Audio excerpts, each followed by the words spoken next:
खुलुमबाय बे समाव फोसावनो लादों मोनसे रादाब उदखारिफोरनि सिनस्रिखौ सिफायनो थाखाय भारतारि रौनिया हानजाया मंगलबारनि हर गेजेराव अपारेशन सिंदूर गेजेरजों पाकिस्तान आरो POKआव उदखारि थावनिफोराव अख्रां गाग्लोबदोंमोन। पहलगामनि खिथेर नागिरनानै अपारेशन सिंदूरनि गेजेरजों भारतारि रौनिया हानजाया पाकिस्तान आरो POKआव गाग्लोबनानै थेर-बेथेर खालामदोंमोन। पाकिस्तानाव उदखारि थावनिफोराव भारतनि अख्रां गाग्लोबनाया नसुङारि हादरफोराव दावराव-दावसि सोमजिहोदों। पहलगाम गाग्लोबनायनि उनाव भारत आरो पाकिस्ताननि गेजेराव बांलांनाय जेंनानि गेजेराव चीनआ पाकिस्तानखौ मदद होबाय थादोंमोन। नाथाय भारतनि अपारेशन सिंदूरनि उनाव भारतारि रौनिया हानजानि गोहोखौ नुनानै चीनखौ महर सोलायनाय बायदि नुनो मोन्दों। अपारेशन सिंदूरनि उनाव चीनआ बुंदों दि भारत आरो पाकिस्ताना ओनसोलाव गोजोन आरो दिदोमथि लाखिनो थाखाय जेंनाखौ बाङाइ खालामनायाव गोसो होनांगौ। गेजेर हायुंआरि सुबुं समाजजों खामानि मावनायनि गेजेरजों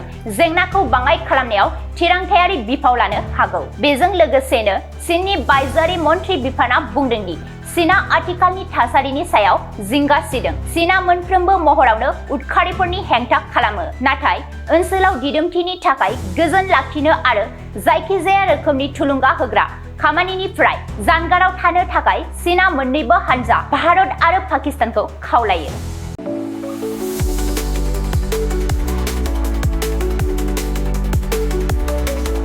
क'क्राझारनि CITआव मुं थिसननो गोसो जानाय फरायसाफोरनि थाखाय मोनसे गोजोनथाव रादाब। सेन्ट्रेल इनस्टिट्युट अफ टेक्न'लजि क'क्राझारआ 2025-2026 सोलोंथाइ बोसोरनि थाखाय मुं थिसननायनि एन्ट्रेन्स एग्जाम खुंनो थांगासिनो दङ।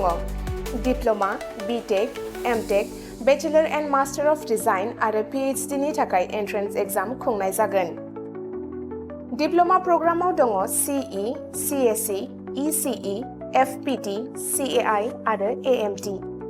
BTech प्रग्रामाव दङ CE, CSE, ECE, FET आरो IE। MTech प्रग्रामाव दङ WRH, CSE, FET आरो GET। बेचेलर अफ डिजाइन आरो मास्टार अफ डिजाइनआव दङ MCD आरो PhD नि थाखाय CE, CSE, ECE, FET, IE, ME, physics, mathematics, chemistry आरो HSS। बे समाव अनलाइन आर'जलाइ लानाया सोलिगासिनो दङ आरो बियो फैगौ 31 मेसिम थागोन। डिप्ल'मा, BTech आरो MTech नि एन्ट्रेन्स एग्जामखौ फैगौ 8 जुनाव खुंनाय जागोन आरो PhD नि एन्ट्रेन्स एग्जामखौ 15 जुनाव खुंनाय जागोन।